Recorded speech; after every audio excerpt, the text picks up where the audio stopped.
paz. Boa tarde. Estamos felizes de você estar aqui conosco no Saudavelmente. Hoje nós estamos aqui presencial, que eu acho maravilhoso. É claro que eu gosto também do online, mas presencial parece que a gente tem aquela interação, a gente vê o rosto da pessoa que a gente está conversando. Eu acho melhor. Mas eu estou feliz, hoje nós estamos aqui com o Heber, com a Simone. Estou feliz, gente. Vocês não sabem o tanto. Nós estamos aqui batendo papinho 5 minutos, nós descobrimos que a nossa família está um pouco interligada e eu estou feliz por isso, de saber que hoje nós somos mais parente longe, viu, gente? Mas nós somos, viu? Fico feliz de recebê-los aqui nessa noite, nessa tarde. Né? Vocês podem falar alguma coisa? O prazer é nosso de estarmos aqui, agradecemos mesmo o convite e com certeza, assim, eu estava comentando, né, Deus tem um propósito com essa união, essa unidade aqui com vocês. Amém, amém. Amém, é um prazer muito grande poder estar aqui nessa tarde e bater esse papo, né, conversar um pouquinho aí. Eu os convidei nessa tarde, que tem uma história muito bonita do Heber e da Simone, e eu gostaria de eu os convidei para eles contar um pouquinho, né, dessa história de filhos, sobre missão, sobre tudo isso que é a história de vida deles. E hoje é tão difícil as pessoas querer compartilhar da sua história, daquilo que é tão assim, importante para eles, né? E eu estou muito grata a Deus por vocês estarem aqui compartilhando principalmente isso. Eles estavam falando que se conheceram desde os 12 anos, viu, gente? É muito tempo, né? Fala um pouquinho disso para nós. Então, eu conheci o Heber em uma escola bíblica de férias há 30 anos atrás. E eu falei com o Senhor, quando eu o conheci, falei, Senhor, eu quero casar com esse menino. Esse menino é o meu. E 10 anos depois, quando eu estava com 22 anos, então ele me pediu em casamento. Né? Foi quando nós começamos a namorar e assim nós nos casamos. Isso. Heber, esse chamado de vocês já foram, é um chamado individual ou é um chamado dessa família? Ou foi depois que vocês casaram? Como que foi isso? Na verdade, quando a Simone, ela acabou de relatar, quando nós nos conhecemos aos 12 anos, e logo depois, quando eu a chamei para casar, né, na verdade eu não chamei para namorar, eu já cheguei para ela e falei, olha... Queria casar logo. Nossa, que graça. Cheguei para ela e falei, olha, eu Parabéns. quero casar contigo, mas com uma condição, se a gente fizer missões. E aí ela pegou e respondeu, ok, nós vamos orar, né? Ela me deixou de molho um tempo orando, Olha normal. isso, Simone. E nós vamos orar, mas só se for para fazer missões na Rússia. Você falou isso para ele? Por que Rússia? Então, o chamado missionário acontece de várias formas para cada pessoa. Né, muitas vezes a pessoa num culto, ela sente, né, Deus a chamando para trabalhar com algum tipo de pessoa ou alguma nação. No meu caso, foi um pouco mais racional, vamos dizer assim. Estava tendo um culto de missões e tinha um mapa mundi. E a pessoa que estava dirigindo aquele culto, ela nos incentivou a ir no mapa mundi e escolher um país para estar orando durante a conferência, que ia durar 5 dias. E eu me lembro bem que, quando eu olhei para o mapa mundi, o maior país em território é a Rússia. E eu nunca tinha escutado falar de missionários na Rússia. Eu sempre ouvi falar de missionários na África, eu sempre ouvi falar de missionários na Índia. Naquela conferência, nós tínhamos um missionário que tinha ido para a Indonésia. Então, assim, eu tinha escutado falar de missionários em várias partes do mundo, mas eu nunca tinha escutado falar de missionário na Rússia. É tanto que, quando a gente vai ministrar nas igrejas sobre missões, a gente sempre pergunta, alguém aqui já ouviu falar de missionário na Rússia? Normalmente é zero, ninguém nunca ouviu falar. Então, na verdade, eu decidi, né, eu tinha 15 anos, eu decidi, Senhor, se é para me fazer missões, eu quero ir para um lugar aonde ninguém foi. Eu quero estar num lugar onde realmente preciso ouvir a tua palavra. Então, se é na Rússia, é para lá que eu vou. Então, veio bem a calhar naquilo que você falou, né? Chamou para casar, mas ela tinha que também ter um chamado, porque eu acho que missões, eu acho que tem muito isso. Os dois têm que ter um chamado para conseguir realizar essa obra do chamado de Deus, não é isso, Heber? A grande questão é que, além dos dois ter que ter esse mesmo chamado, estarem ligados, unidos, mesmo assim, ainda há algumas situações. logo nós nos casamos e aí começamos a trabalhar. E aí começa... A trabalhar para... Secular. Secular. Isso. Começamos a trabalhar, né? Nós trabalhávamos numa multinacional e começamos a ganhar o sustento para casa, começamos a ter sonhos e as coisas foram acontecendo e acabou que a gente foi meio que deixando de lado tinha aquilo no coração, mas foi esfriando até o momento em que Deus, né, promoveu algo espetacular na nossa vida aí, que realmente a gente entendeu, não, agora é hora de pedir conta do serviço, largar tudo e partir para aquilo para o qual Deus nos chamou, né, que é o caminho missionário. Aí, feito isso, vocês foram para a missão. Sim, na verdade, aí entra a questão da infertilidade na minha vida. Então vamos lá, vamos falar sobre isso. Nós nos casamos e começamos a construir, né, o nosso castelo. Não é mesmo? A gente casa, a gente quer construir nosso castelo. E lógico, quando eu me casei, eu já sonhava em ser mãe. Por mim, eu já, tipo assim, no primeiro ano eu já engravidava. Mas, com o tempo, né, passou-se 1 ano e meio, eu não engravidava e aquilo me deixou muito, assim, preocupada. Eu fui fazer os exames e deu que eu tinha endometriose. Eu tinha endometriomas nos 2 ovários, eu tinha endometrioma na bexiga, eu tinha endometrioma em toda a minha cavidade abdominal. Eram muitos endometriomas. E eram tão grandes que comprometeram os meus ovários. Então, quando eu fiz a minha videolaparoscopia, o médico deixou claro, falou assim, olha, Simone, você não vai conseguir gerar filhos biologicamente de forma natural. Você vai ter que entrar para fertilização in vitro. E nós vamos ver se a gente consegue fazer você ovular, porque senão vai ter que pedir um óvulo de alguém da família, para que você possa gerar biologicamente essa criança. E no meio disso tudo, ainda no nosso coração, lá escondidinho, estava missões. Mas mesmo assim, nós começamos a trabalhar em prol da fertilização in vitro. Entendi. Vamos, né, arrumar dinheiro, vamos juntar, porque naquela época era muito caro. Muito. Vamos juntar o dinheiro e vamos trabalhar em prol disso. E quando chegou, assim, eu lembro que eu descobri a infertilidade em janeiro, em abril eu fiz a videolaparoscopia, em junho eu fiz toda a triagem para saber qual seria o tratamento adequado para mim. E em agosto o médico falou, olha, se o caso realmente é fertilização in vitro, você tem que ter a quantia X para fazer. Então nós começamos de agosto a dezembro a trabalhar financeiramente para no ano seguinte tentar fazer a fertilização in vitro. Mas aí... Quando foi em janeiro, nós estivemos, inclusive, em uma viagem, junto com a família da tia Vandir, e eu me lembro bem, né, que muitos ali falando com a gente sobre o nosso chamado missionário. Falaram assim, vocês esqueceram do chamado de vocês? E, na verdade, assim, a gente deixou adormecer, né, o nosso chamado. E o Senhor começou a avivar aquilo de novo no nosso coração. E o Senhor começou a falar muito comigo, em especial, sobre isso. E eu falo para vocês, né, mulheres que talvez passem pela infertilidade. O milagre da maternidade, da gestação, pode vir para você de várias maneiras. Não se prenda às coisas naturais, mas coloque diante do Senhor.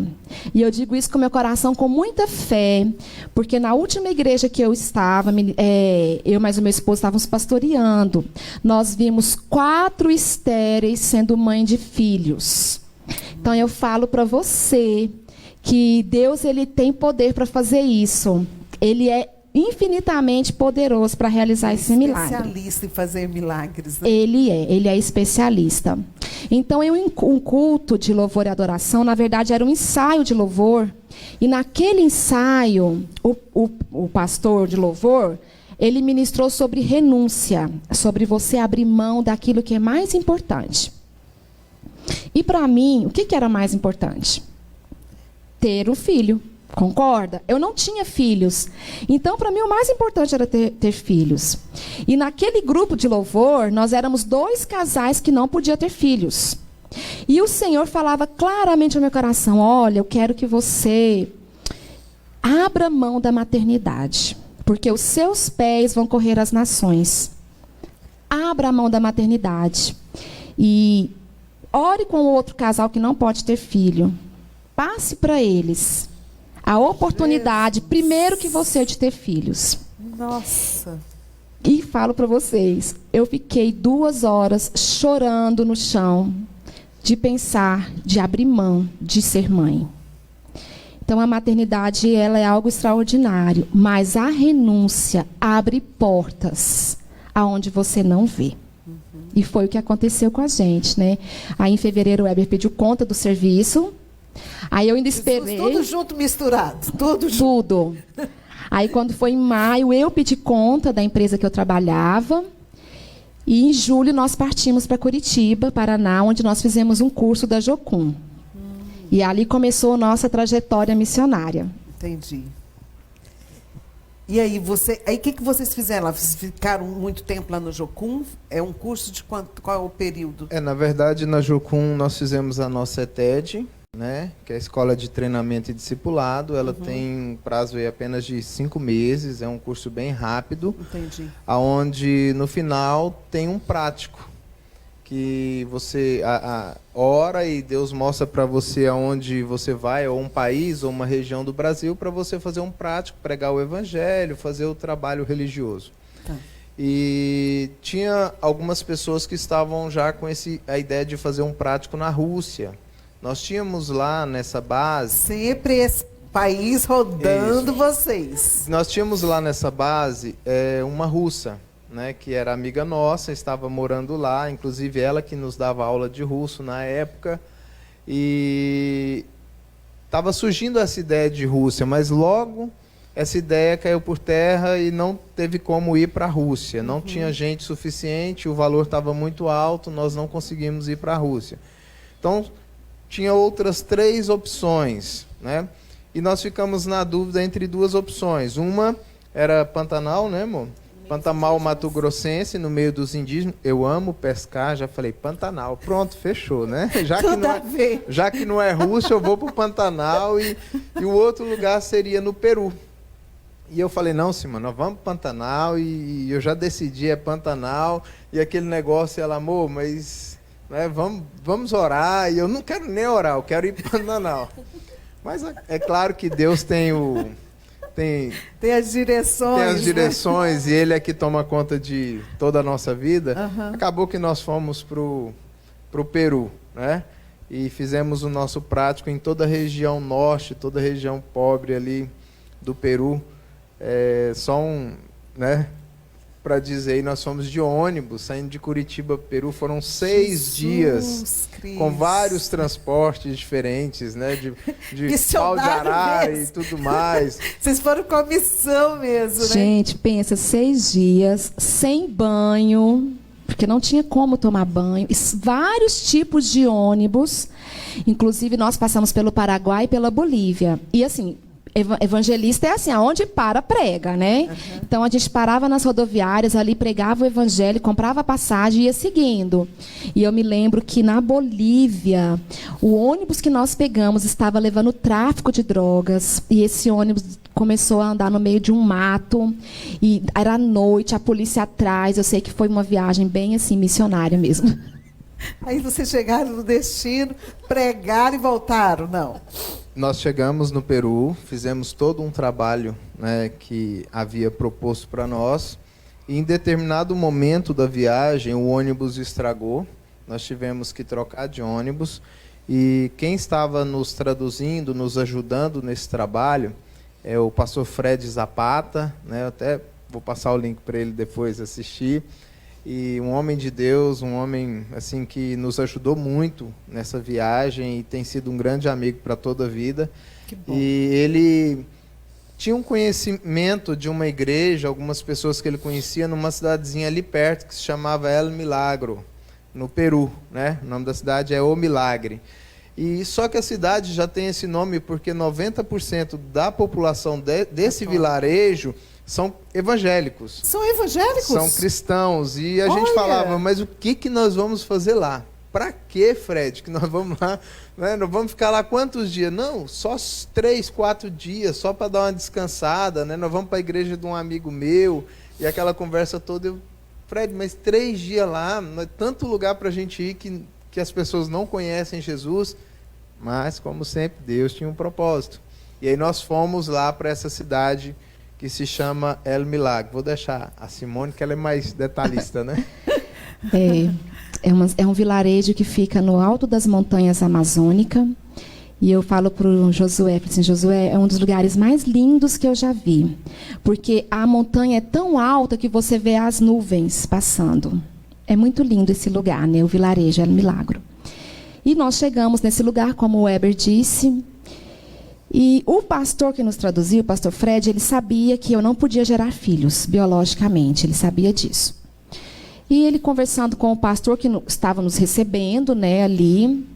E a esposa desse pastor era a parteira do vilarejo. Porque no vilarejo não tinha hospital, é bem precário mesmo. Todos os lugares que nós estivemos no Peru não tinha energia elétrica, a não ser quando a gente estava num ponto de apoio. Mas os vilarejos todos eram locais bem precários.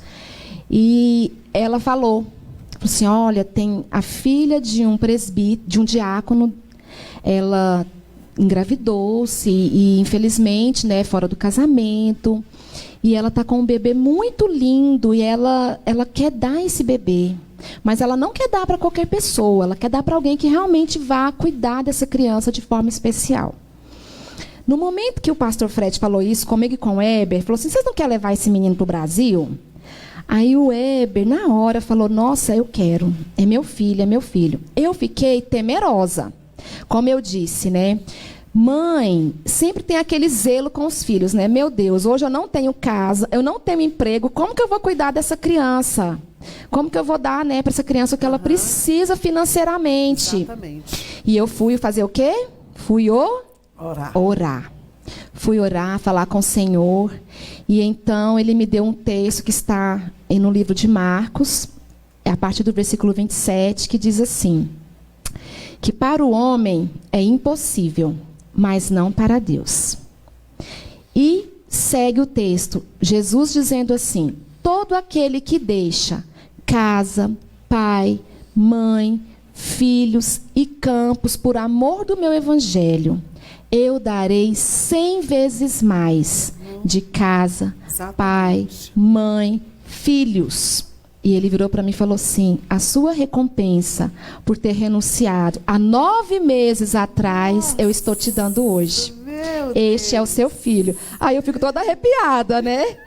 Porque o testemunho dele é algo mesmo sobrenatural para as nossas vidas. Então, assim, o Senhor falou na hora: este é a sua recompensa, porque você abriu mão. E aí eu fui me lembrar que realmente aconteceu em fevereiro. E o Josué nasceu em novembro. É o tempo de uma gestação. São 9 meses. Então, 9 meses depois que eu renunciei, o Senhor me presenteou com uma recompensa, que é, assim, um presente mesmo dos céus para a nossa família. Aí você o recebeu ali e já se sentiu mãe, né? Eita, mulher. É muita conversa, pastora Regina. É muitos detalhes. Não sei se vai dar tempo de contar tudo. Você volta aqui de novo. Tá certo, então. Nós fomos conversar com a mãe biológica, né? E ela deixou bem claro que a intenção dela não era doar a criança, que se o pai biológico, né, fosse assumir a responsabilidade junto com ela, que ela tinha, né, o desejo de criar o Josué. Aí ela falou: não, eu vou entrar em contato novamente com o pai biológico, e se realmente, né, ele não... Porque ela não era casada, nós não conhecemos o pai biológico, ele não era do vilarejo, é de uma outra região. Então, eu sei que ela entrou em contato e nós marcamos com ela. Falamos: olha, é assim, nós vamos embora amanhã. E nós estávamos indo para uma região perto do Equador, 30 horas de ônibus. Com a criança pequena. Não, escuta. Aí nós pegamos e falamos com ela. Falou assim: olha, se você quiser trazer mesmo a criança para a gente amanhã cedo. E como é um vilarejo no alto das montanhas, não tem ônibus, então o carro vai de manhã, busca quem precisa ir para as outras regiões e vai à tarde de novo. Então esperamos ela trazer ele para a gente. E ela não levou ele para nós. Ela não levou. E o Weber ficou assim: nós temos que ir lá buscar ele. Nesse momento, vocês já tinham visto a carinha dele? Já tinha visto a carinha dele, e o Weber ficou muito... Ele tinha 20 dias, né? E nós já tínhamos pego no colo tudo, né? E eu estava com aquela certeza... Sentiu aquele amor algo falava no meu coração, uma certeza plena, uma convicção. Eu olhei e falei, Simone, é o nosso filho. Esse é o nosso filho. E ela, vamos ver. Eu falei, não vamos ver, é o nosso filho. Quando o carro chegou para nos buscar e a mãe biológica dele ainda não tinha chegado com ele, eu falei, aconteceu alguma coisa. Não tem lógica, alguma coisa deve ter acontecido, ela deve ter atrasado, às vezes ela dormiu, não conseguiu chegar a tempo, vamos esperar mais um pouco. E aí o pessoal não espera, né? Não, vamos. Eu falei, não, amém. Se for, e eu creio que vai dar certo. E viajamos. Eu viajei assim, xoxo, né? Assim, triste. Falei, Deus, mas imagina, como que é isso, né? Depois de tanto tempo... Aquela expectativa. Eu tenho aquela certeza de que ele é o meu filho, e aí eu estou indo embora sem ele. Por que o Senhor está fazendo isso comigo, né, Deus? E comecei assim... E aí vem uma paz no meu coração tão grande... E a palavra do Senhor fala, né, sobre essa paz que excede todo o entendimento. Exatamente. A gente não consegue entender, mas essa paz, ela vem, entra em nós e a gente fala, amém, vai dar certo. E nós viajamos até essa cidade, 30 horas, e quando nós chegamos lá, o pastor de lá havia recebido um telegrama. Pensa, lá naquela região só passava por telegrama. E ele havia recebido um telegrama falando o seguinte, que aquela mãe... tinha ido lá levar a criança, só que a gente já tinha ido embora. E que se a gente ainda queria a criança, que se quisesse, podia voltar para buscar a criança. Meu Deus do céu! E aí voltamos, essas 30 horas de viagem, para poder pegar o nosso Isaac. e Josué Isaac, o nome dele, né? Aí nós voltamos, pegamos ele, levamos até Lima, para fazer todo o registro, toda a documentação dentro da lei. Já saiu todo organizadinho a papelada dele, né? Tudo dentro da lei, tudo bem organizado. Só que aí, quando nós chegamos em Lima, aí mais um agravantezinho. Vou contar aqui, que senão ela entra em muito detalhe, vai longe, né? Pode ficar à vontade. Aí, mais um agravante. Chegamos lá, precisava da assinatura de alguém, ou da mãe que doou, ou de alguém lá do vilarejo, uma autoridade do vilarejo, um policial, ou qualquer pessoa.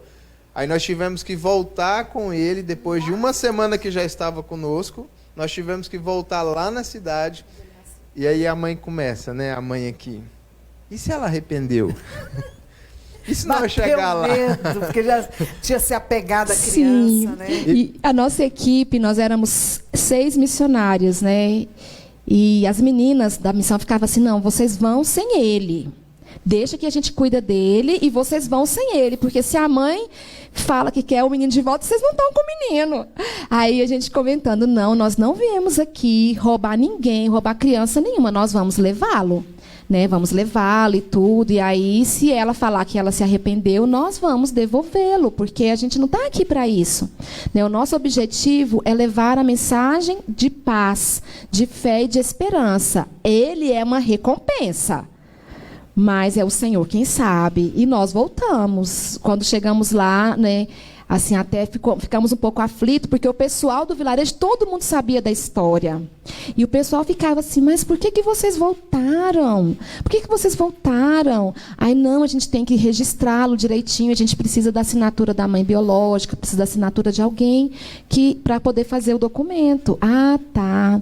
Aí nós tivemos que ter, né, o contato com a mãe biológica de novo, né, ela viu ele, aí todo mundo da família, porque mora todo mundo muito perto, encantada com o Josué. Por quê? Porque ele, com 20 dias, ele ainda tinha o cordão umbilical, né, o umbigo, na verdade, né, umbiguinho.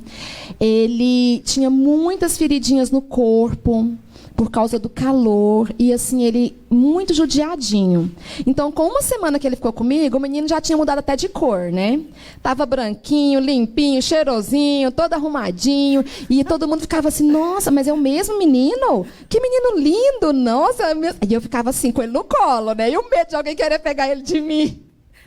Mas, graças a Deus, né, ela foi com a gente, a mãe biológica, junto ao juiz de paz, declarando que era dela, criança, que ela estava nos doando e tudo, né? E deu tudo certo. Aí a gente fez o documento dele, graças a Deus. E viemos embora para o Brasil com ele. Amém. Só para fechar a história do Josué, assim, depois, é lógico que tem muitos detalhes que a gente pode depois, né, passar, mas só para fechar, todas as vezes que nós falamos de família, todas as vezes que nós falamos de filho, principalmente quando você quer fazer a coisa certa, você quer que dê certo, sempre vai ter lutas, sempre vai ser difícil.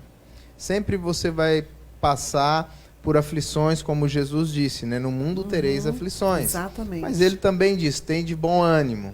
Né? Ou seja, no final vai dar certo. Exatamente. Creia, tão somente creia. E quando nós estávamos voltando para o Brasil, da mesma forma, imagina 6 dias de ônibus. Vocês estão voltando. Vão fazendo a mesma. A mesma trajetória, só que agora com uma criança, ela não dava leite no peito, né? E nós comprávamos aquele leite, lá não tinha leite mesmo, nós comprávamos, era tipo um creme de leite, diluía na água para dar para a criança beber. E todo esse processo no começo, aí depois para a viagem nós compramos um pouco de leite em pó, né? E fizemos todo o preparo para os 6 dias para ele poder tomar na viagem. E no primeira noite da viagem, desses 6 dias, a mulher, alguém foi lá mexer lá na bagagem lá e derramou todo o leite. Todo. E a gente não tinha 1 centavo no bolso. Não tinha nada, só o dinheiro da passagem para voltar. A história de vocês é muito emocionante. Meu Deus! E aí, o que aconteceu? Não, e o mais interessante, só cortando o amor um pouquinho aqui, é que, assim, era noite, era em torno de 8 horas, e o ônibus, ele ia viajar a noite toda sem parar. Ele só ia parar às 6 horas da manhã. Então, o leite acabou 8 horas, um bebê de 20 dias, que mama de 2 em 2 horas, ele ia ficar sem o leite até 6 horas da manhã. E aí as pessoas, ele começou a chorar, as pessoas começaram a falar, dá o peito para esse menino. Ô mãe, dá o peito para ele, né? E aquele negócio todo, e olhar, dá o peito. E eu tentei, gente, eu dei o peito, mas o Senhor não fez o milagre do leite. Mas, resumindo, foi uma noite assim, nós oramos, aí nós demos água para ele dormiu a noite toda. Foi oração, foi bênção. No outro dia ele começa a passar mal, por causa ali da Bolívia, né? A região da altitude ali, e ele começou a passar mal, sentir falta de ar. Tinha um homem que estava vindo, né, dentro do ônibus, e ele vinha do Equador, e ele pegou e falou, vocês têm que dar um remédio para ele, tem que comprar. Aí eu peguei e tive que falar, olha, não tem como comprar, nós vamos orar. Aí ele mandou o ônibus parar na cidade, foi na farmácia, comprou leite, comprou remédio, comprou um monte de coisa, chegou com a sacola e falou, olha aqui, ó, é para vocês. Né? E depois ele desceu do ônibus e a gente nunca mais viu. Então, lá na frente, chegando entre o Paraguai, a Bolívia e o Paraguai, nós chegamos ali, a hora que foi passar, né, na fronteira lá. O que aconteceu? O pessoal olhou para nós e falou, olha, ele não tem identidade, então ele não vai. Ele não pode sair daqui. A criança. Nós tínhamos toda a documentação, salvo-conduto, para ele viajar, tudo. Só que aí o pessoal queria, acho que o dinheiro, não sei, eles estavam dificultando as coisas. E aí uma peruana, que também estava dentro do ônibus, aprontou o maior barraco, eu fiquei morrendo de vergonha. Essa mulher xingava, batia na mesa, e gritava, e não sei o quê. O pessoal foi ficando com vergonha. Não, deixa o menino passar. Eu olhei para ela assim, né? Também nunca mais vi a mulher. E, na verdade, né, o policial disse assim, vocês vão entrar, mas vocês não vão sair com esse menino do Paraguai. Nos ameaçando, né? Porque no Paraguai você entra com a carteira de identidade. Mas o Josué tinha só 1 mês, ele não tinha carteira de identidade, a gente não teve tempo de fazer isso. E aí ele nos amedrontou, né? Falou assim, olha, vocês até podem entrar no Paraguai, mas vocês não vão conseguir sair.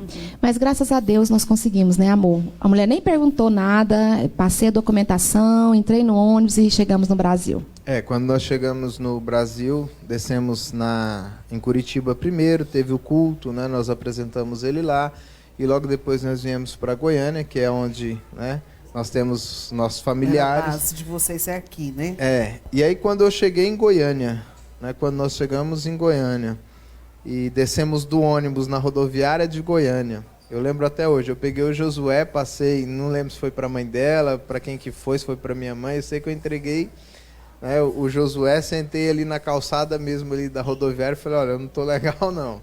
Logo depois disso eu fui internado, fiquei 30 dias aí, tinha pegado lá cólera, malária, febre tifoide. Tava quase morrendo, né? Mas graças a Deus conseguimos chegar. Aí eu fui me cuidar, né, fiquei internado, acho que foi quase 30 dias, né, amor? Internado. E depois aí nós começamos voltamos para missões, né? Voltamos a trabalhar já com o Josué. E o Josué sempre nos acompanhou. Ia fazer culto na rua evangelista, colocava o bebê conforto em cima da caixa de som e ele ficava ali junto com a gente, né? Para onde a gente ia, ele sempre Foi esteve amor com a à gente. primeira vista, né? Que mudou a história de vocês. Totalmente, porque a maternidade ela realmente é algo que transforma a mulher. Né? No meu caso, eu tive que parar um pouco para cuidar dele. Eu sempre fui muito ativa na igreja, muito ativa com a obra do Senhor, mas eu tive que me dedicar à maternidade. E, ao mesmo tempo que eu me dedicava à maternidade, Deus me dava oportunidades de compartilhar com outras pessoas sobre a maternidade. E também, como o Weber disse, né, o trabalho do Senhor, ele sempre participava. Né? Eu até brinco, assim, olha, filho, você já pisou em países que tem menino que é mais velho que você, tem adulto que nunca pisou. E ele foi com a gente, né? Quando nós fomos para a Rússia mesmo, ele foi com a gente, foi um desafio. Voltando um pouquinho, aí vocês chegaram, ficaram quanto tempo aqui para depois vocês serem enviados na missão? Nós ficamos ainda 1 ano em Curitiba, servindo a base de lá. Aí o Weber decidiu fazer o seminário teológico, cristão evangélico lá em Anápolis, e é um curso de 4 anos, interno. E no 3º ano desse curso, antigamente tinha um estágio de 6 meses transcultural. Como nós já tínhamos a experiência de ter ido para o Peru, nós não tínhamos a obrigação de fazer esse estágio. Entendi. Mas como nós tínhamos o desejo ardente de ir para a Rússia, nós vimos nesse estágio a oportunidade de ir. Então, o Josué tinha 3 anos e meio, quase 4, quando ele completou 4 lá na Rússia, quando nós estivemos lá. Mas aí, quando vocês foram enviados, já tinha um lugar específico aguardando vocês? Nós temos um amigo lá, na Sibéria, né, que foi para onde nós fomos. Nós passamos em Moscou, mas ficamos a maior parte do tempo na Sibéria, que é o Tibério e a Masha. Né, eles estão lá há 15, 20 anos já, pregando o evangelho ali naquela região. São brasileiros, não? Ele é brasileiro e ela é russa. Ele casou lá, né, e estão lá até hoje. E assim, um fato interessante é a questão do filho, né, dentro aí da família, do ministério e tudo mais. Nós chegamos até Moscou e ali nós pegamos o Transiberiano. São 54 horas. 54 horas de Moscou até Novosibirsk, que é a cidade onde estava o Tibério. E nós fomos parando em todos os lugares, né, de cidade em cidade, onde nós parávamos, onde a gente via pessoas, nós pregávamos o evangelho, falava a respeito do amor de Deus. E assim nós fomos até lá, fizemos um trabalho lá, e na volta nós tínhamos programado de parar numa cidade que chama Perm, né? E nessa cidade em si, voltando, eu olhei para Simone e falei assim, Simone, eu estou muito cansado, né? O Josué deve estar cansado, você deve estar cansada. Depois da manhã, ou na próxima semana, não lembro bem a data, mas era algo assim, nós vamos retornar para o Brasil, então vamos voltar para Moscou, vamos dar uma descansada, e não vamos passar em Perm, não. E o Josué tinha 4 anos. Ele tinha acabado de completar 4 anos lá na Rússia. Fez o aniversáriozinho dele lá. Ele veio, me puxou assim na camisa, olhou para mim e falou, papai, eu falo, Josué, mas o senhor não falou que a gente ia pregar o evangelho em todos os lugares da Rússia que a gente passasse? Eu, sim, filho, mas nós passamos, pregamos. Mas se nós não descermos nessa cidade, quer dizer que essas pessoas vão morrer e não vão conhecer Jesus por nossa causa? Aí eu olhei e falei, não, meu filho, nós vamos descer, arruma as malas, Simone, né, porque nós vamos descer na próxima parada, e aí nós passamos lá. Então, assim, tem situações que são difíceis, sim, mas nunca eu vou dizer que atrapalha. Muito pelo contrário, é bênção na nossa vida e nos faz cada dia mais e mais a aprender aprender coisas novas que nós, uma criança de 4 anos de idade, né, dando uma lição de moral aí para alguém que achava que estava, né, fazendo a coisa certa. Então, Deus sabe o que faz e Deus é lindo. Aí vocês voltaram para o Brasil e aí depois foram novamente. Como que é isso? Vocês ficaram muito tempo lá? Não. Não, nós ficamos lá 3 meses. Nós fomos em outubro e retornamos em dezembro. Nós estivemos em Moscou. Sempre a nossa base que nos recebe é a Jocum, né, porque o nosso primeiro contato era com a Jocum, agora que a gente está na nova missão. Então, em Moscou, a gente ficou com o pessoal da Jocum. Teve uma situação até engraçada, que a pessoa que nos esperou no aeroporto, né, eu, o Éber e o Josué, a missionária, ela não tinha entendido que a gente tinha um filho e que o filho acompanhava os pais. Então, quando ela olhou para a gente, que ela viu o Josué, ela virou e falou assim: vocês não me falaram que tinha uma criança? Eu falei assim, mas tem. Sempre a gente compartilhou com você que era nós 3. Ela, mas o lugar que eu arrumei para vocês ficarem, eles não aceitam criança. O povo russo é um povo muito fechado assim, em algumas questões, né, muito reservado. E se você for pesquisar, você vai perceber que eles não têm muitos filhos. Eles têm um filho no máximo. E ela falando, olha, a casa que eu arrumei, eles não aceitam criança. Aí eu falei assim, não, mas ele não dá trabalho, não. Pode mandar a gente para essa casa, que você vai ver que... E realmente, fomos para casa, para o apartamento, porque a gente alugou um quarto em um apartamento junto com outras pessoas, com uma outra família. E a menina ficou tão apaixonada pelo Josué, com os dias que nós fomos ficando lá, que ela disse assim, vocês podem ficar aqui o ano inteiro. Porque realmente, é aquilo que o Éber falou, o filho, quando ele começa a andar com você, no ministério, ele aprende com você.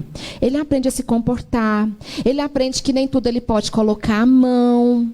Sabe, porque a gente sempre estava em lugares. Nosso seminário, todo fim de semana a gente tinha que estar ministrando em uma igreja, dormindo na casa de alguém.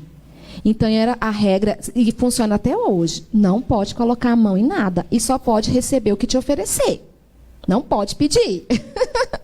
Então, assim, por fim, no ministério, Josué foi super amado. Todos os lugares que a gente passava com ele, o pessoal, gente, mas ele não dá trabalho.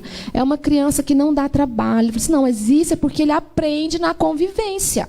Na convivência do trabalho com os pais. Vocês gastaram tempo ensinando ele aquilo que seria bom para ele e para vocês, dentro do chamado de vocês. Exatamente. Porque o chamado também acabou sendo para o Josué, né? Exato. Por quê? Porque é o chamado de vocês, os filhos também são o mesmo chamado. Não tem como você separar. Não. Quando os filhos se tornam adultos, eu sou pastora. Os meus filhos, necessariamente, eles não precisam ser pastores. A minha vontade é que seja. Mas eles podem escolher a vida dele. Agora, o missionário, não. O missionário, você tem que levar, o pastor também você tem que levar. A não ser quando ele se torna adulto, ele pode fazer a escolha dele. Exatamente, mas é tão interessante isso, pastora, que você falou, que quando a criança ela é criada, independente da profissão, se você tem mais de um filho, você vai perceber. Pelo menos um dos seus filhos vai seguir a sua profissão. Eu falo isso, né, na minha família, eu tenho primos, eu tenho um tio que é advogado e que tem 3 filhos e 2 é advogado. Querendo ou não, os filhos, eles espelham muito nos pais. Claro. Né? Na profissão, na vivência, na conduta, né? E aí o Josué, quando era pequenininho, ele falava que ele, né, ai, mãe, não sei se eu vou ser missionário, se eu não vou. Aí a última vez que a gente comentou sobre o assunto, ele, não, se o Senhor quiser que eu seja missionário, mãe, eu vou. Se ele quiser que eu seja, eu vou. Mas se ele não quiser, eu quero ser pelo menos um mantenedor, eu quero ser um facilitador daquele que vai. Eu amei, filho. Aquilo que Deus tiver para você, vai ser. E é isso que eu penso mesmo. Vocês continuam fazendo missões? Depois disso, vocês foram para outros lugares? Então, depois disso, nós retornamos para o Brasil e o Éber concluiu o curso, que faltava um ano para ele concluir. E quando ele terminou o curso, os pastores, professores, deu um conselho. Falou assim, olha, existem muitos missionários, mas poucos pastores missionários. que seria muito bom se tivéssemos a experiência pastoral, de estar pastoreando uma igreja, de estar auxiliando no trabalho pastoral. E aí o Weber falou, amor, vamos então ter esse tempo de pastoreio para a gente aprender, para a gente, né? E aí a gente foi pastorear, e foi quando a gente foi para Imperatriz, Maranhão. Chegamos em Imperatriz, Maranhão, e lá havia um outro pastor na igreja, eu fui para auxiliá-lo, né? Até foi essa uma das condições que eu aceitei. Falei, olha, eu quero estar com alguém para aprender, alguém mais experiente. Ali nós tínhamos o pastor Silas Viegas, um homem muito experiente, um homem de Deus, e nós chegamos ali e eu comecei então a aprender o exercício pastoral. Entendi. E nós ficamos ali 2 anos apenas, que foi o prazo que eu estipulei para esse aprendizado. Só que Deus, como sempre, tem os propósitos e os planos e os projetos dele para a nossa vida. Com 1 ano que nós estávamos lá, e aí eu quero ressaltar aqui, deixar bem claro que não é porque a Simone e eu, nós ganhamos o Josué de presente, que nós havíamos esquecido da ideia, né, de termos um filho também da barriga. Né? E a Simone, todos os dias, ela orava e pedia, Senhor, né, eu quero gerar no meu ventre, eu quero ser curada, eu quero ser restaurada, eu quero um milagre. E isso o Josué já estava com 5, 6 anos. 5, 6 anos de idade, por aí. E eu convidei um amigo meu, que ele é pastor também, ele trabalha com arte circense, veste de palhaço, né? E nós estávamos fazendo um EBF, e tinha ali naquele tempo lá 450 crianças na igreja ali. E eu chamei esse amigo meu, nós estávamos muito envolvidos nesse trabalho, numa correria muito grande. E eu cheguei em casa, a Simone pegou e falou para mim, né, amor, tem alguma coisa errada acontecendo comigo, porque não veio, né, esse mês o ciclo. Eu olhei para ela assim, aí na hora, assim como foi lá com o Josué, que eu olhei e falei, é meu filho, na hora, o Espírito Santo de Deus falou comigo, eu olhei e falei, amor, você está grávida. E isso, para quem tem essa dificuldade de engravidar, sabe o quanto que isso é terrível. Porque vai gerando expectativas e frustrações, e vai sofrendo, né? E nós nunca passamos por isso, mas aí nesse dia, quando eu percebi, eu já havia falado, né? Você está grávida, vamos comprar um teste. Aí ela, não, bobeira, né? Para com isso. E tal, aí foi no outro dia. Ela é igual a Sara, né? Não querendo acreditar, querendo acreditar. Pois é, pastora. Mas antes disso acontecer, amor, assim, essa parte já está chegando nos finalmente, né, dessa parte. É como o Weber disse. Eu sempre quis ser mãe. Desde pequenininha, vivia brincando com boneca, de que eu era mãe. Então, para mim, a maternidade tinha que acontecer de alguma forma. E eu sempre falo isso. Ser mãe não é só gerar o filho, é uma decisão.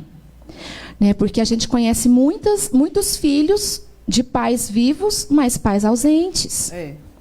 E eu tinha o desejo mesmo de ser mãe, de criar meus filhos. E quando nós chegamos em Imperatriz, inclusive, o pastor Silas tinha uma filha adotiva, da mesma idade do Josué, porque a esposa dele também tinha endometriose. Ela não podia ter filhos, então eles tinham uma filha adotiva. E eles falaram com a gente, olha, aqui no Maranhão é muito comum a adoção, né? Se vocês quiserem, eu fiquei super empolgada. Eu falei, Senhor, eu quero mais um filho, então já prepara aí, se for adoção, seja como for. E no mesmo ano a minha irmã engravidou, e a minha irmã engravidou de uma menina, e ela ainda me ligou falando que ia colocar o nome da filha de Júlia, para me homenagear, porque eu dizia que se eu tivesse uma filha, eu ia colocar de Júlia, e naquele tempo eu estava orando muito, muito mesmo, em prol desse milagre, dessa gestação, que fosse biológica ou que fosse uma segunda adoção. E eu me lembro bem, pastora, e eu sempre gosto de compartilhar isso, o Espírito Santo é quem está aqui hoje. É Ele que nos envolve. É Ele que fala com você. É Ele que te mostra na palavra o que você tem que entender. E naquela manhã, na minha devocional, eu clamava ao Espírito que eu queria gerar filhos. Que eu me sentia seca como uma árvore. E é tão interessante que se você conversar com outras mulheres estéreis, elas se sentem assim, secas, que ela não consegue gerar frutos, não consegue. E eu orando ao Senhor, eu falei, Senhor, eu me sinto como uma árvore seca, que não gera frutos. E ele, na palavra do Senhor, ele me deu o texto de Isaías, quando fala assim, não diga, eis que sou como uma árvore seca. Deus fala com você, certeiro. Fala. Pastora, Deus fala comigo que eu vou te falar, viu? E ele falou assim, eis que eu vou te dar um nome mais lindo do que filhos e filhas no céu. Aí que eu chorei mesmo. Eu, não, Senhor, eu não quero um nome no céu mais lindo, não. Eu quero aqui na terra ser conhecida como a mulher mãe de filhos e filhas, Senhor. E eu chorei. Eu lembro que o Weber chegou, né? Ele tinha levado o Josué na escola. Ele olhou, o que é que você está chorando? Deus falou que não vai me dar filhos, eu quero gerar filhos, eu quero filhos. Mas ele orou comigo, me consolou, me confortou. Tudo bem. Fui fazer os deveres de casa, né? Fui lavar louça. Mulheres, terapia é uma terapia mesmo. E eu fui falar ali, lavando louça, né? E orando ao Senhor. E o Espírito Santo, de forma extraordinária, falou comigo. Ele disse assim para mim, Deus Pai é aquele que criou todas as coisas. Fez o céu, a terra, fez as árvores, fez tudo. Deus Filho, Ele é aquele que morreu na cruz para te salvar. Mas sou eu, o Espírito Santo, que carrego as sementes de vida. Quando foi feito Adão, eu fui o sopro de vida na vida de Adão. Quando Maria, mãe de Jesus, quando ela gerou Jesus, qual é o cântico? Descerá sobre ti o Espírito Santo, e o poder do Altíssimo te envolverá. E naquele momento o Espírito Santo falou comigo, pede para mim, especifica o que você quer. Da mesma forma que Deus fala comigo certeira, eu também sou uma filha pidona. Só um pouquinho. Vocês estão aprendendo, gente, como que é? Não se esqueça. Muitas vezes a gente fica pensando se Deus vai ouvir ou quem a gente tem, sabe? São as orações, como fazer. E a grande diferença é essa aí, ó. Deus revelou para ela foi lavando louça, que eu acho que isso é fantástico também. Eu já falei isso muitas vezes, que Deus me fala comigo, muitas vezes é lavando banheiro, porque eu gosto de lavar banheiro. Aí Deus falava coisa, eu falei, meu Deus, mas eu estou aqui falando. Mas é nessa hora que a gente está trabalhando, porque mulher sempre está fazendo alguma coisa. Então, necessariamente, você não precisa estar parada, não. Muitas vezes você vai estar trabalhando e Deus vai falar com você. Pode continuar. Exatamente. E eu falei com ele, falei, olha, Espírito Santo, já que você está me explicando tudo isso, primeiro eu pedi perdão, chorei de novo, né? Aquele tanto. Me perdoa, Espírito Santo. É a forma como a gente fala, né? Como a gente pede, e realmente a gente tem que ter mais essa consciência de que é o Espírito Santo que está aqui. E eu falei para ele, olha, Espírito Santo, eu quero engravidar, sem tratamento, e eu quero engravidar de uma menina. E eu quero que ela tenha um sinal de que foi o Senhor quem me deu. Eu quero que ela tenha olhos azuis. E aí, pastora? Eu sou pidona ou não sou? Bem específica.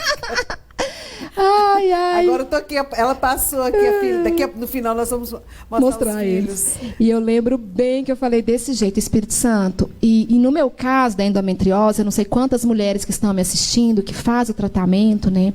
Naquela época eu tinha que ficar 6 meses tomando anticoncepcional contínuo e 6 meses dando descanso para o organismo.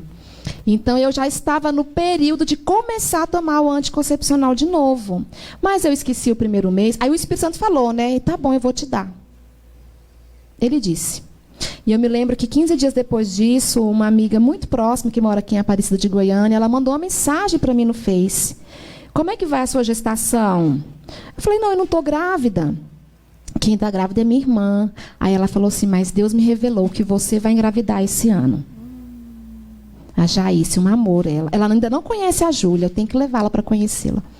Então, passou-se 1 mês, 2 meses, aí chegou esse dia que o pastor Heber estava contando. E aí, amor, como que foi? Conta. E aí, aconteceu que eu comprei o teste, levei, ela fez o teste, eu olhei e deu positivo. Eu ajoelhei no chão, comecei a chorar e falei, nossa, né? Que maravilha, milagre do Senhor, Deus fez um milagre. Aí ela olhou e, esse teste está errado. Tá certo não. Eu amo, mas é um milagre. Depois de ter chorado, pedido a Deus, revelação, oh meu tá Deus. Errado. Aí ela falou, vai lá e compra um outro teste de uma outra marca, pra gente ter certeza. Eu falei, tá bom, vou lá comprar. Saí, fui na farmácia, comprei um outro teste, uma outra marca, fez de novo, positivo. Aí ela começou eu tô grávida, né? Eu tô grávida, que coisa é essa? E nós já fomos, nem fizemos exame de sangue, nada. Já foi fazer logo a ultrassom. E já viu pra lá. Ver. Chegou lá, já tinha um médico que falou, ó, tá vendo esse risquinho aqui, ó? É o filho de vocês. Meu Deus. E eu fiquei o tempo todo, né? Vai ser um menino. Claro que vai ser um menino, né? E mais um menino, para ser amigo do Josué e tudo. E ela, não, é uma menina e vai ter olhos azuis. Eu olhava para ela assim... Porque, na verdade, ele não sabia desse meu encontro com o Espírito Santo. Aí, depois que eu fiquei grávida, eu falei, é uma menina, a mulher de olho azul. Aí eu olhava para ela e falei, olho azul da onde, amor? Nem eu que sou branquinho tenho olho azul. Você é morena, desse jeito. Sua família, né? Uma família mais de pessoas mais negras. Como vai vir olho azul da onde? Não, é um menino, né? E quando a Júlia nasceu, eu peguei ela nos braços assim, quando saiu, né, do leito lá, foi cesárea, ela ainda estava meio sonolenta, e eu vi ela primeiro, peguei ele nos braços e olhei, pensa num olho azul mais lindo. Ai, meu cor do céu, né? Do céu. E assim, Deus, ele faz milagres, ainda nos dias de hoje. Amém. E naquele dia Deus falou, olha, isso não é porque vocês merecem. Não é porque você é o cara, ela é a... Não, não é. Isso é para que se cumpra através da vida de vocês e através de outras pessoas possam receber isso de mim, né? Então, assim, quando ela orou e pediu um olho azul como sinal, por onde nós passamos, as pessoas olham para a Júlia e falam, mas e esse olho azul? Que olho azul? As pessoas falam, né? E esse olho azul? Que olho azul mais lindo? Aí eu já olho para Simone, aí senta que lá vem a história, né? Ó, deixa eu te falar, a história desse olho azul. Aí é uma ponte para que a gente possa falar do amor de Deus, né? E aí, que amor, né? E aí depois disso, né? Aí fomos para Primavera e veio o Jonathan. Aí esse a gente nem estava esperando, chegou. E hoje nós já estamos orando, né, para que outras pessoas tenham filhos e filhas. Ah, bom. Né? Sim, eu agora pensei que vocês estavam querendo passar a Samantha. Não, a Samantha quis me alcançar. Mas assim, é interessante isso, porque quando eu engravidei do John, a Júlia tinha passado por uma situação muito difícil. Eu falo isso e eu quero frisar isso também para as mães. Orem pelos seus filhos, guarde os seus filhos. Pode ser criança, pode ser jovem, pode ser adulto. Guarde eles, porque o príncipe dessa terra, o que ele deseja é destruir os nossos filhos. É verdade. E a Júlia teve uma situação assim de morte, né? A Júlia, ela morreu e ressuscitou, porque ela teve... Peraí, a história de vocês tem de tudo? Tem de tudo. Meu Deus do céu. Tem de tudo nessa história, viu, pastora? Por isso que eu falei, é muita coisa. A gente está passando por cima, porque senão eu vou entrar nos detalhes. Aqui, que se porque é muito detalhes. Mas no caso da Juju, eu vou falar rapidinho. Eu tive um sonho numa sexta-feira e o diabo falava, eu vou levar seus filhos. O nosso trabalho em Primavera do Leste era um trabalho de revitalização de uma igreja. Então, funcionava na nossa casa, na garagem da casa que nós morávamos. Os cultos, os estudos bíblicos. E no sábado era o estudo bíblico. E o Weber foi levar os irmãos idosos em casa, que não tinha carro, e eu fiquei com ela, com o Josué. Ela tinha 1 ano e 5 meses. Eu ainda amamentava. E ela... Quando eu fui amamentá-la depois do culto, né, do estudo bíblico, ela olhou para a luz e falou assim, o bicho, mamãe. E então a pupila dela dilatou, toda a parte azul ficou preta, uma coisa horrível. Eu nunca tinha visto assim dessa forma. E ela ficou toda arrepiada e ela chorava, como se estivesse espantada com alguma coisa. E eu sozinha com os dois, né? E eu comecei a orar, né, a clamar ao Senhor mesmo. E eu sei que o Senhor realmente trouxe a vida a ela, porque no trajeto de casa até o pronto-socorro ela vomitou. E eu não virei, eu trouxe ela para trás. Então ela se sufocou com o próprio vômito. Então ela chegou lá sem sinais vitais por afogamento. E aí Deus, né, poderoso em tudo, né, trouxe ela à vida. Mas assim, e quando foi um mês depois eu descobri que eu estava grávida do Jonathan. Que foi uma surpresa, porque eu pensei que eu ia ter que orar mais uns 10 anos, né? Porque eu orei por ela 10 anos, então eu pensei que eu ia ter que orar mais uns 10. Mas o Jonathan veio, o Jonathan também teve várias situações, feto morto dentro do ventre, a primeira consulta, tive zika, grávida dele, e no parto a anestesia não pegou, então eu senti todas as dores do corte, que foi uma cesariana, quando eu fui tê-lo. Então, assim, é a nossa história bem por cima, viu, pastora? Porque se a gente for entrar em detalhes, a gente vai ficar aqui a noite toda. E vocês agora já estão se preparando para fazer uma missão novamente? É isso que vocês estavam falando, né? Sim, hoje nós estamos na MCM, Missão Cristã Mundial em Trindade. Eu faço parte do quadro de pastores da Igreja Batista dos Discípulos lá. E nós estamos nos preparando para retornar para a Sibéria. Agora não levando só o Josué, mas Josué, Júlia e Jonathan, né? Levando toda a turma ali para a Sibéria para que a gente possa dar continuidade ali no trabalho do Evangelho ali na Sibéria.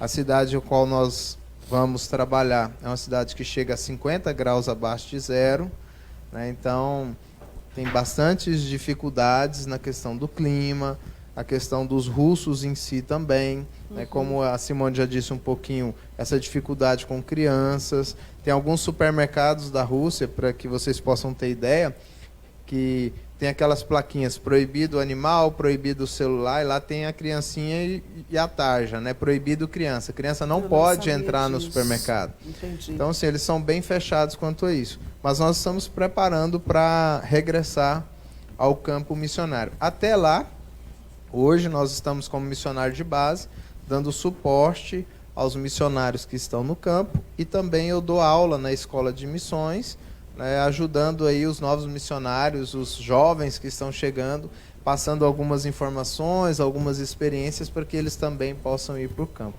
Entendi. E vocês estão pensando de quando? No ano que vem? Ou esse ano ainda? Na verdade, com essa questão, né, da pandemia, as coisas ficaram meio incertas, né? Mas a direção da MCM já nos procurou e provavelmente o ano que vem deve nos enviar. Não sei se começo do ano, meio ou final do ano, mas já estão estudando essa possibilidade. No tempo certo de Deus, claro, vai acontecer. Claro. Gente, é tanta história bonita, tanta história comovente que nos leva a crer em Jesus, né? Crer nas possibilidades daquilo que você crê. Nós estamos tendo uma campanha na igreja que enviou a sua palavra e o sarou, que é o que tudo aconteceu, sarou você, que hoje você pôde gerar os seus filhos. Samanta, traz os meninos aqui para mim, por favor. Vem o Josué. Traz ele dormindo. Cadê a Júlia?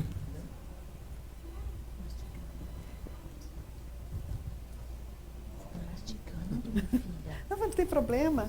Senta aqui pertinho de mim, Júlia. Vem mais para cá. Olha lá, vem mais um. Acho que cabe você aqui. Aqui estão todos eles.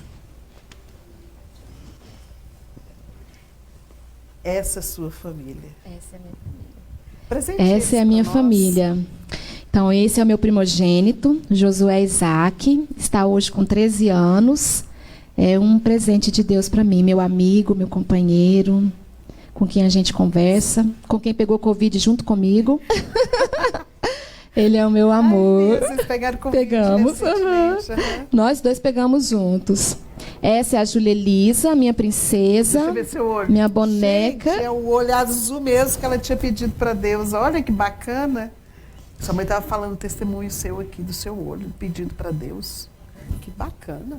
E esse aqui é o caçulinho Jonathan Bene, é o abençoado dado por Deus, né? Ele é o grude da mamãe, né?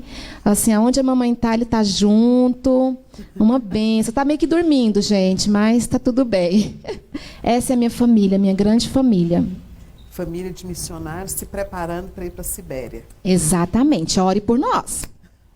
Eu fico muito feliz de estar com vocês aqui. Se vocês quiserem dar mais alguma palavra, algum conselho, uma palavra de fé para alguém, esse é o momento. Eu só quero deixar aqui que todas as vezes que nós contamos um pouquinho da nossa história, como eu já disse, né?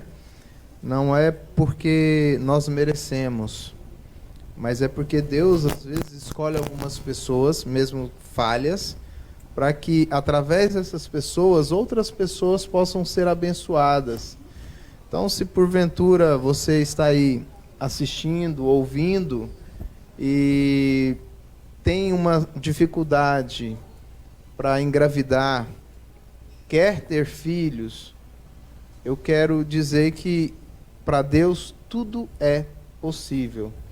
E todas as vezes que nós contamos essa história, existem pessoas que depois chegam para nós e falam: olha, eu vi a sua história, nós oramos e eu quero te dizer que hoje eu estou grávida. Então, assim, é algo tão natural para nós, parece até assim, nossa, mas é presunção. Não, mas é porque acontece tanto de pessoas serem curadas, restauradas, que a gente começa a entender que Deus está trabalhando e que há um processo de cura, né? Como a pastora falou, enviou a sua palavra e o sarou, né? Hoje nós falamos a respeito da palavra do Senhor, daquilo que Deus fez na nossa vida, e eu tenho certeza que Deus vai te sarar, Deus vai te curar em nome de Jesus. Essa é a nossa oração, amém? Amém. Simone, fala alguma coisa? Então, eu quero também deixar, né, essa mensagem de que não há impossíveis.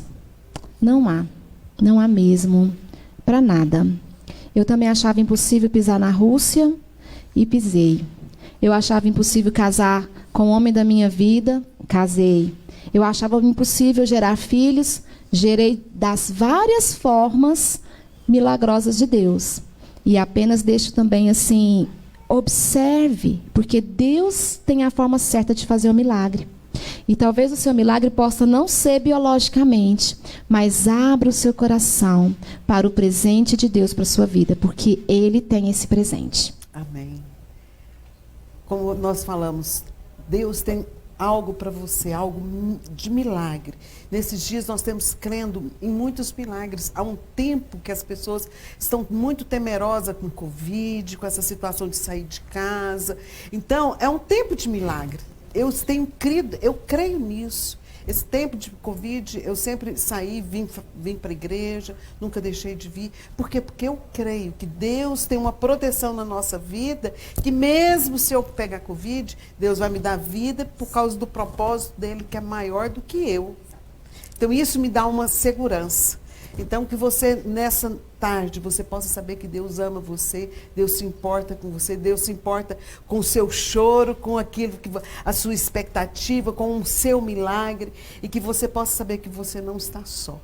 Amém? Estou feliz de você ter ficado aqui conosco, feliz pelo Weber, pela Simone, pelos meninos, Josué, Júlia e Jonathan. São os presentes de Deus para vocês. Obrigada por estar aqui conosco. Amanhã nós vamos ter culto aqui na igreja, às 8, às 10 e às 19h30. Obrigada por estar aqui conosco. Que Deus abençoe você. Não deixe o seu coração secar por causa de tudo que você tem ouvido, mas deixe o seu coração se encher de fé para você acreditar e ver todas as possibilidades que Deus tem para você. Amém? Que Deus abençoe você. Até sábado que vem.